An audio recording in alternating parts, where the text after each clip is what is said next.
মুন্সিগঞ্জের শ্রীনগরে জাতির পিতা বঙ্গবন্ধু শেখ মুজিবুর রহমান এক্সপ্রেসওয়েতে ট্রাক মেরামতকালে কাভার্ড ভ্যান চাপায় ট্রাক চালক ও হেলপার নিহত হয়েছে।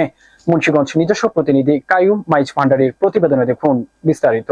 সোমবার রাত 12:30টার দিকে উপজেলার 16 এলাকায় এ দুর্ঘটনা ঘটে। আশারা হাইওয়ে পুলিশ এ তথ্য নিশ্চিত করেছেন। নিহত ট্রাক চালক সেলিম মিয়া ও হেলপার লিমন উভয়ই ঝিনাইদহের কালীগঞ্জ উপজেলার কৈলা এলাকার বাসিন্দা।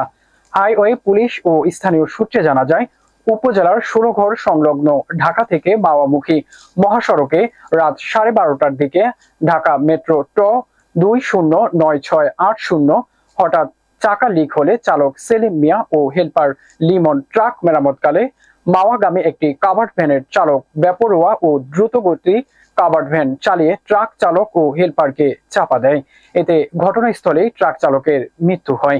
সংবাদ পেয়ে শ্রীনগর ফায়ার সার্ভিস কর্মীরা এসে হেলপার লিমনকে উদ্ধার করে চিকিৎসার জন্য উপজেলা স্বাস্থ্য কমপ্লেক্সে নিয়ে গেলে কর্তব্যরত চিকিৎসক তাকে মৃত ঘোষণা করেন।